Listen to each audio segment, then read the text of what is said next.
What's up, everybody? Today we're talking about the mental challenges of entrepreneurship and what our mindset is going into 2023, especially after a very challenging year filled with entrepreneurship. Stick around. It's definitely been 10 seconds. I'm on my own. Oh, I thought you wanted a kiss. What's going on, everybody? Welcome back to the Queer Collective Podcast. My name is Carbon. And I'm Emily. And welcome to the show. Yeehaw. So, today is kind of one of our first few episodes back, and I feel like I have some things that I needed to get off my chest. Please do tell us. What's on your chest? Titties. Today we're going to be talking about what we've been up to for this past year, because for the true fans of the Queer Collective Podcast, you know, in the last episode that we released of the previous season, we said that we would be back after 1 month. Oh my gosh, look at that. It's been a year. Oops. That month really flew by. We're really excited to be back, but there was a lot of challenges that we faced this year, and we feel like we need to talk about them before we can move on and be fully lighthearted, I think, because it's been a bit of a challenging year. Alongside all of that, we're going to talk about the specific challenges of entrepreneurship, and I feel like this isn't just going to relate, I guess, to entrepreneurs, but it also relates to artists, because you are running your own business in the same kind of way that we are too. Yeah. Even if you're side gig curious or you want to make yourself feel good about your corporate decisions. Yeah, then it'll probably do that too, honestly. Yeah, you'll be like, oh, thank God. Or FOMO. Yeah. You'll be so jealous. I want to be in pain. So we're going to give you all that, plus our 2023 mindset, because we're definitely feeling a lot better going into this year. Usually the new year isn't like a huge thing for me. It had been such a challenging year for us that I felt like I needed to do a lot of self-reflection this new year.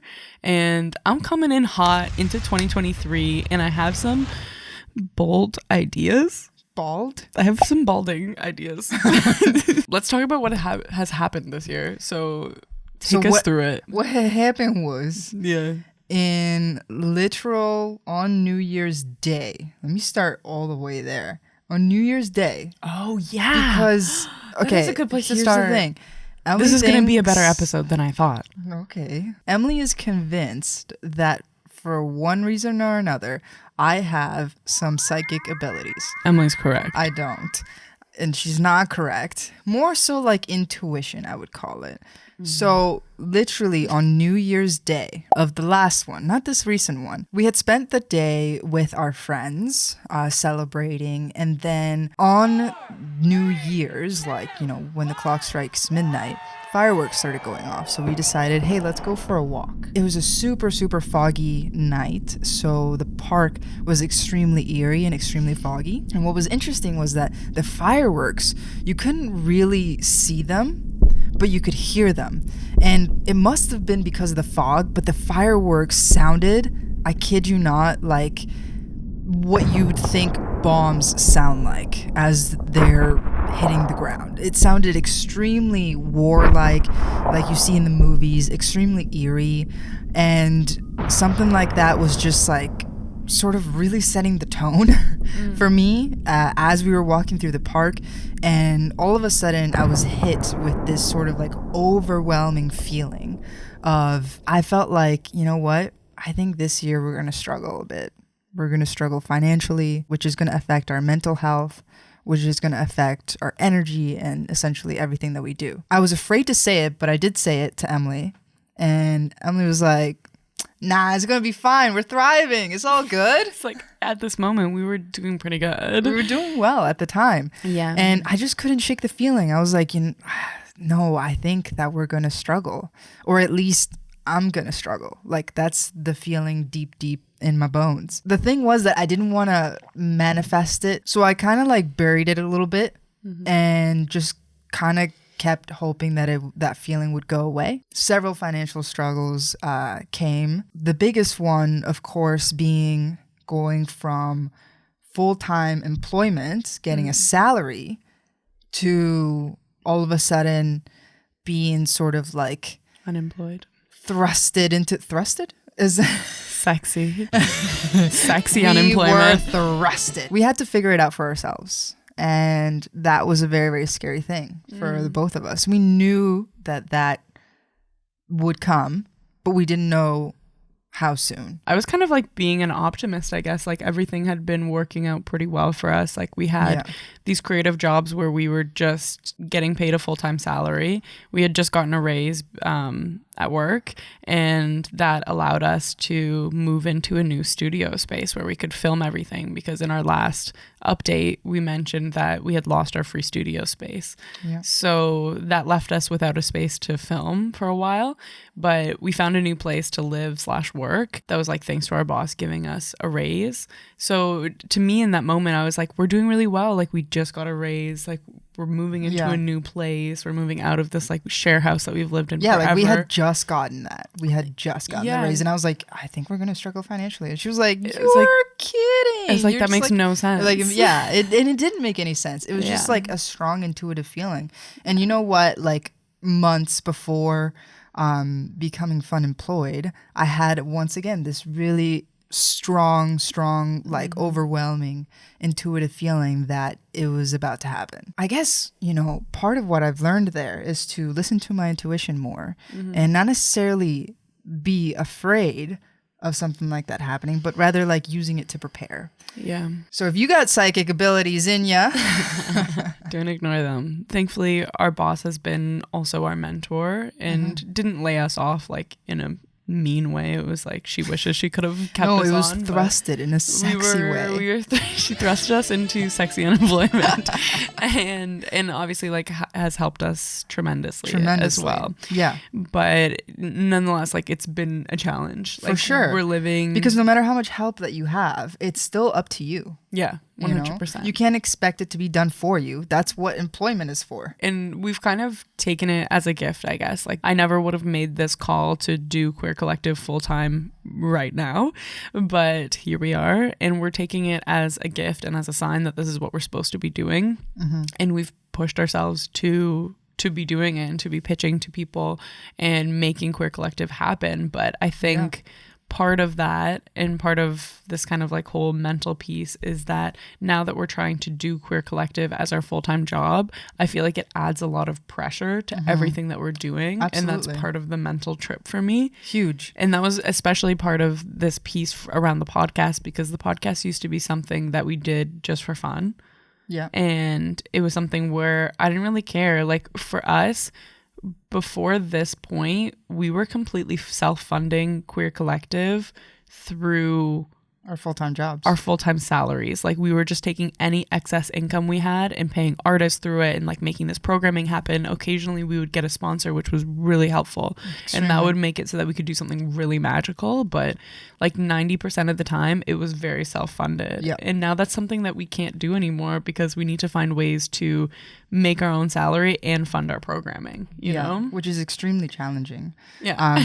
But the thing is that, you know, with every single sort of sexy thrust that you get in life. I'm getting a visual. With every sexy thrust comes a new lesson, is the thing. And that's what we are continuing to learn. So some of the challenges of course been like, where are we going to get this money from? Where are we gonna, like, how are we gonna pay ourselves? How are we gonna pay artists? How are we gonna create programming? Like, what is even our business model? Like, these are all things that we sort of had to figure out and are continuing to figure out. Because previously on Love Island, our salaries, the entire business model was like stupid. It was a non-business we get model. money. We spent all the money. Something that we have recently, I'm talking like last week, have come to realize is that you can't, as they say, put all your eggs in one basket. You got to take some eggies out of that basket. Did you get this lesson from Love Island? I can't just put all my eggs in one basket. No, got to spread them around. Yeah. Still open to meeting new people. Yeah, and keep them on your toes. Yeah, keep my options open. Yeah, get to know everyone. So the business lesson is that you can't depend on just like honestly one income stream. I think this goes for like majority of people, honestly. Like people with side gigs, people who are freelancers, people who have their own business. Like even if you own your own business and you focus down on a niche, you can't depend on just like one. For example, if you're selling a product, you can't depend on one product. Or, you know, you have to have like an array. Yeah. Same thing with like what we're doing is like, okay, where can money come from? And then we're like, okay, we can come from here. And then we started only depending on that stream. And then we realized if somebody, like say for example, it's sponsors. Well, if a sponsor pulls out, we're done. We're doomed for the most part. So we got to think about like, okay, where else, right? And then maybe it's like over here, maybe it's grants, or maybe it's like providing a service and, you know, charging for it, or maybe it's like a product or something like that. And it really makes you think about like, how can I diversify enough that if something falls apart, it's okay. I think one thing that this whole situation has shown us is that no job is ever going to be completely safe. It's kind of just this illusion in your head of safety. Absolutely. Because it seems like a big business. But one thing that I've really been noticing, especially like kind of scrolling through LinkedIn, as I do, I guess. Come on, businesswoman. Is that so many people are getting laid off from their like corporate tech jobs right now. And really, having this corporate job is such an illusion of safety because really to these people, you're just another like cog in the wheel. You know what I mean? Yeah. And honestly, like, yeah, you have this perceived safety, but you hear all the time, it's like Google laying off this many thousands of employees, or Amazon or Tesla or like Facebook, whoever, like they're all laying off so many employees. And it was like, okay, like you're working at a Fortune 500 company and it's like, oh, now you're unemployed. Yeah. And you thought you were safe, but you weren't. Yeah. So there is no such thing as like true safety when it comes to like a job.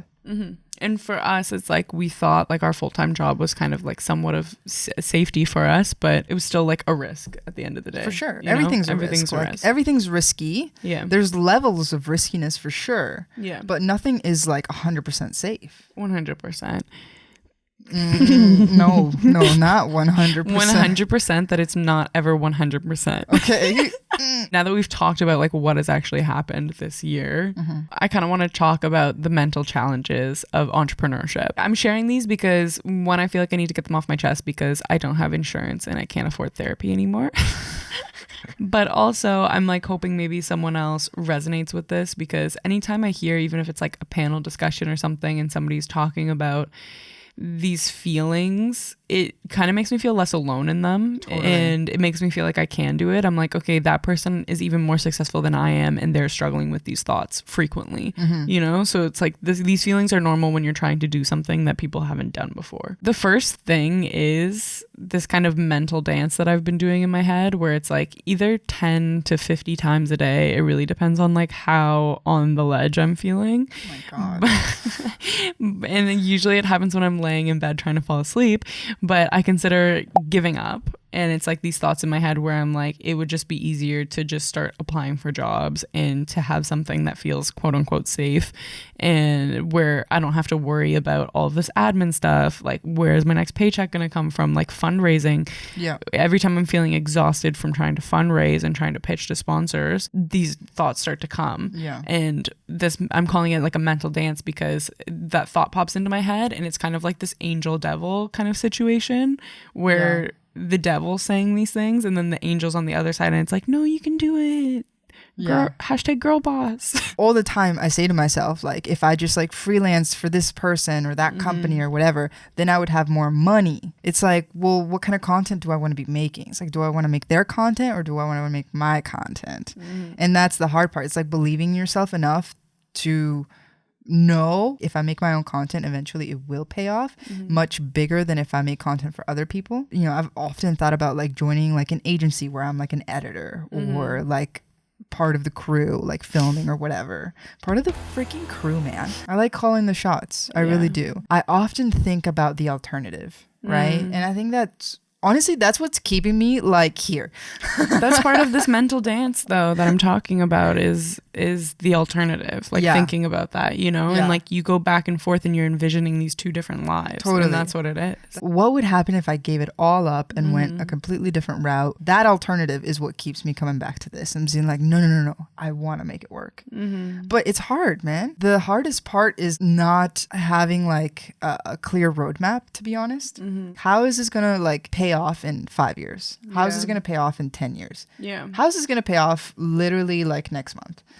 You know? And you don't know, and that's kind of the uncertainty of starting your own business that isn't necessarily like a business that other people have done before. And then I think another element of like these mental challenges of entrepreneurship is the anxiety and how time consuming all of the admin stuff is, and if the fundraising piece. So like thinking about how you're actually going to make the money to do what you want to do, and how you're going to like keep track of it and make sure everything's like good in terms of taxes.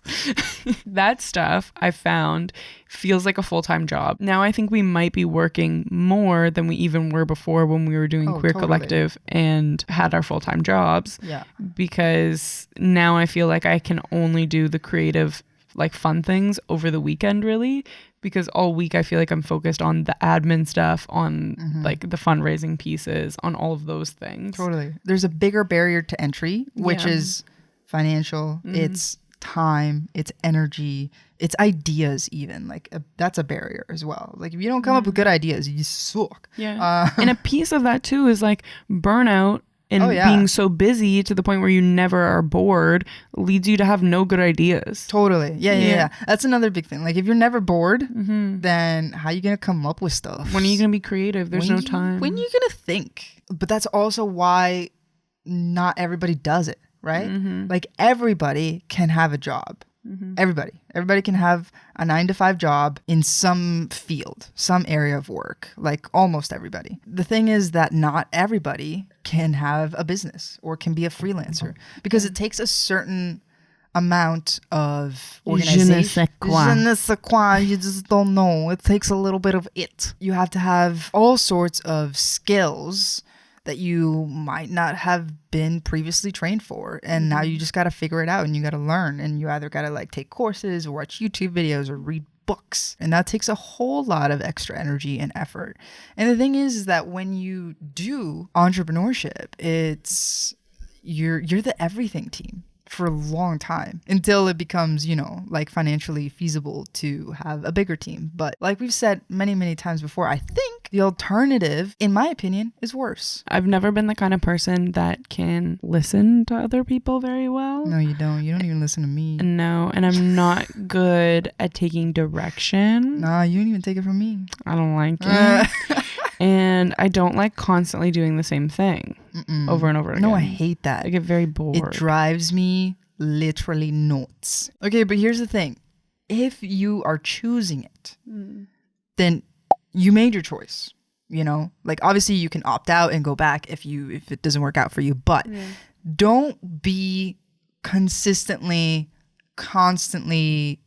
complaining about it or seeing the negative side to it only, or saying that it's too hard or this and that. Like if you're gonna do it, commit to it. The hard part's like you kind of have to take it, you know, and like figure out a way to make it not so hard and figure out a way to make certain things more enjoyable or more feasible. The freedom, the money potential, the ability to travel, all these different things, like that's the glorified parts, right? And it's easy to commit to that. Everybody wants that, but it's not easy to commit to the grunt of it and like being stressed all the time and working way harder and way longer than you were at like a 9-to-5 job. But if you're gonna do it, like you're committing to it and that's your choice. I feel like this is you giving yourself a motivational Yeah, honestly, this right is now. for me. I'm not gonna lie.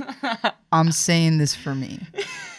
But I see that all the time on TikTok, on Instagram, like just like random people that I don't know, strangers, but like they're making content complaining about something that they chose, you know? So it's like, know your worth. I think that's also just like a bit of a TikTok trend. Like it's like, woe is me, interact with my content. I don't like it because it's one thing to be like, hey, this pointing something out and like be like, oh, this is like kind of effed up. But then it's like, what are you going to do about it? Are you just going to complain?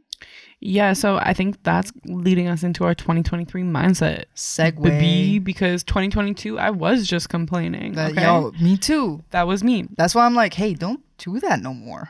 Yeah, honestly, it didn't leave us in a better position. I was feeling really unhappy, struggling with my mental health, and this year we took like a month-long vacation to go see my sister in Australia, and we spent that time mate. Yeah, and we spent that time just like reflecting and thinking about what we want for this year and how we want to approach it, you know?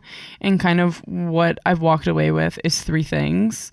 And the number one piece is, if I don't believe in myself, why should anyone else? So all of these people that I'm pitching my ideas to, your potential customers, if you don't believe in your own product, if you don't believe in what you're creating and what you're doing, why would anyone follow you? Why would anyone give you money, et cetera, et cetera? Yeah, you have to commit to that too. You have to commit to believing in yourself. Exactly. And that's been my mantra. It's like kind of when that like angel devil situation is happening to me, I'm like, if I don't believe in myself, why should anyone else? And then I'm like snapping myself out of it. It takes a lot of mental strength to do this. And then number 2 is prioritizing my physical well-being. If I can't afford right now to go to therapy all the time, I need to make sure that my physical body feels good so that I have the capacity to work on my mental health and like I feel good in at least one way. Yeah, that's big. And like something that I've noticed is like when we do take care of our bodies physically, because I no longer physically feel like crap, it like gives me sort of like the space to take care of other areas where I might not be feeling great. Yeah. But when my body also physically on top of everything else feels like crap, I just like I'm capped out. I have no energy for anything. Yeah. So it really does help a lot. So for a bit of context behind that one, both of us were the kind of people that would like work out multiple times a week. We stopped being able to go to the gym and it really fell off. Both of us lost like all of our muscle mass. We never got back on until now. Yeah, until now we're feeling motivated again. And the reason being is because we decided to splurge a little bit more money on a more expensive gym. And the vibe there is much nicer. They have like recovery rooms. It is much nicer. There's a sauna that's currently broken. And we can walk there. Yeah, we can walk there, which is nice. I get my walk they're getting the sauna fix. Hopefully. Have some patience. They have a little meditation pod. Like they have all of these like self-care kind of elements that draw me in, get me excited to go back every single time. Yeah. And we're spending, I think, like double or triple the amount we were on Hone. Yeah. But for me, it's completely worth it, even though our budget's really, really tight right now, because it's taking care of myself and it's investing in myself. That's a big thing that we sort of realized through our Aussie reflections. A big thing is like, honestly, we have some friends that they go to F45. And if you don't know what F45 is this class-based sort of workout program gym. And the thing about it is, though, it's expensive. It's so expensive. We looked at the prices. It would have been like $400 a month. I'm like, no. And it's just like, whoa, how do you do that? How do you afford $400? Like, how do you justify it? And like something that we sort of realized on our own was that they just prioritize the things that are really important to them. Right. And like for them, class-based workouts really work well and like they love it. Right. So like they prioritize their physical health in that way. And they just like don't buy things that they don't need. They like save their money as much as they can and they spend money only on health and experiences. And I was like, wow, what a lovely way to live. That's also the mindset of 2023 is investing in things that will enhance my life and that matter to me. 100%. And the way that I've been structuring out my day, that's been helping as well. This might help other people who have ADHD, who are also like working in creative fields where you feel like you need to get into your like focus mode. What's it called when you're like in the zone? Flow state? Into flow state. And that specifically helps a lot for us with editing work, with doing graphic design, like any of these creative things. I feel like I need to be in my flow state, and what really interrupts that is emails and like having to do this admin stuff. So what I've been doing for my day, maybe this will help you, is I start out the day, I wake up early, kind of do chores around the house, and then I answer emails. I do all my admin stuff for like an hour and a half, and then we go to the gym. I sweat it out, all of the bad vibes, the things that I don't like doing. All of the email vibes. All of the gross email vibes. I sweat it out, and then when I come home, we just create. Yeah. At least we try to just do that. The physical health piece is so important, and I'm realizing how important it is when you're trying to do something very mentally challenging, especially when you live in Canada and it's the winter and it's gray every day. It's like you have to take care of yourself. So that's a big piece. I hope that benefits other people as well. And then the last piece is just getting it done. When I'm feeling really low and down, that's when I notice that my procrastination gets really, really bad. And then that fuels into my anxiety because things aren't getting done. Things are piling up. It's making me really stressed out. Yeah. And I've started out just specifically with chores around the house. I think you've noticed. I have chipping in more. Oh, she's taking the lead now. But if I see something that needs to be done, I just do it. And I started out by doing it with chores because that's something easy. And honestly, that's a way that I used to procrastinate when I was in school is I would clean the entire house because at least I felt like I was doing something productive that was going to help me, you know, outside of it. So instead of like just effing off and doing like looking at TikTok all day, I would clean the entire house. And now what I'm doing is like, if I see something and it can be done in 2 minutes, like if I see the dishes or if I see that the bed has to be made or the living room has to be cleaned up, et cetera, I'm just going to do it. And then that kind of sets off a positive tone for me. And I feel that way with work as well. Like if I see an email, I'm just going to answer it. If I like have a project that needs to get done, I'm just going to focus. I'm going to do it. I'm going to put my phone elsewhere. And that's been helping me with my productivity and feeling like I'm getting things done and I'm on top of it. Something that I'm trying to personally improve on is the daunting tasks. I leave daunting tasks until the very last possible minute. And honestly, that has led to me putting things off for days. That has led to me putting things off for weeks. Years. And even years. I have put certain things off that are daunting for years. And that's awful. That's important things. Very important things. And you don't want to be like that because then it haunts you for literally years, however many you delay it for, right? Like it can haunt you forever if you let it. So something that I'm really trying to tackle this year is to face those daunting tasks and just do it. Things that stress me out, things that seem really difficult, things that have a learning curve, all of those things that I would normally brush off and just like bury deep down until the next time it comes up. I'm actually taking action and tackling it and just doing it. This was something that I actually learned in therapy as well, is like these small things pile up and cause so much anxiety. So just like getting things done makes you feel so much better. In conclusion, you're a bad bitch and you should feel like one. Yeah. But if you don't feel like one, nobody else is going to believe you. So get to it. Start believing in yourself. Freaking to it. 2023 is the year of believing in yourself. Yeah. And the strong mindset. I hope y'all continue to join us week by week as we have some nice conversations. We're going to be talking not only about our personal life, but also about like queer topics, queer current events. And I think we have a conspiracy theory episode coming up soon. Hit that subscribe button if you like this video, and we will see you in the next pod. Peace. Peace out.